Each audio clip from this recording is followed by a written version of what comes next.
The storied Hubble telescope has gone into safe mode.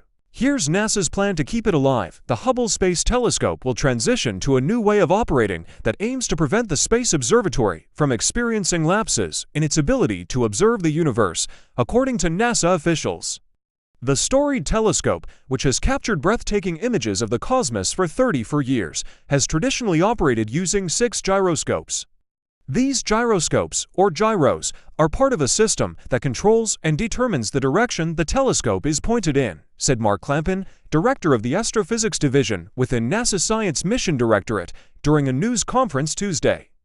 As Hubble shifts in direction to capture images of exoplanets, galaxies, and other celestial phenomena, the gyros measure the rate of the telescope's movement, so it arrives in the right place for the next science observation, Clampin said.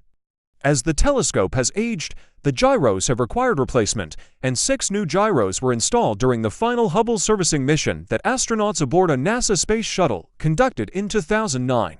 Over time, some of the gyros have stopped functioning, but 3 have remained operational, making no change to how the telescope operates until now.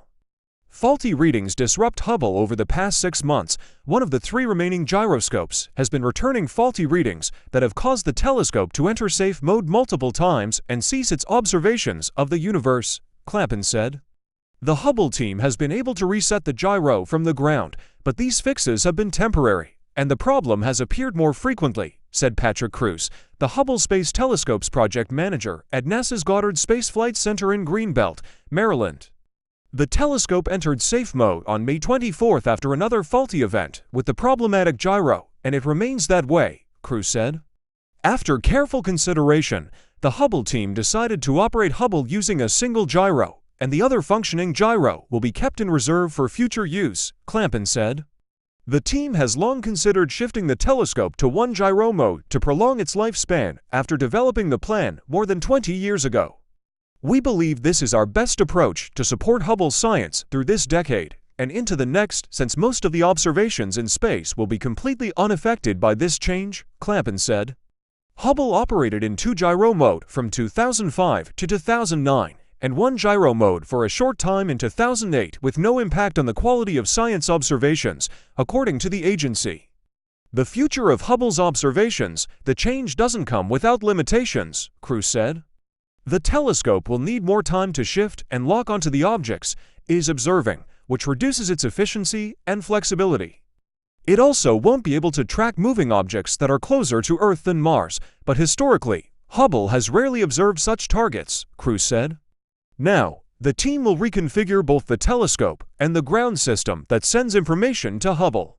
The goal is to restore Hubble to routine observations by mid-June.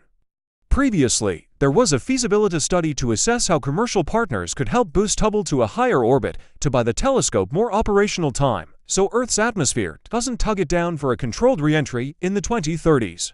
The agency is looking at the risks and requirements of such a maneuver, but is not moving forward with any plans of a reboost at this time, Clampin said. Hubble is expected to operate into the mid-2030s, with its cosmic observations providing a complement to the work of the James Webb Space Telescope and future observatories that haven't launched yet, Clampin said.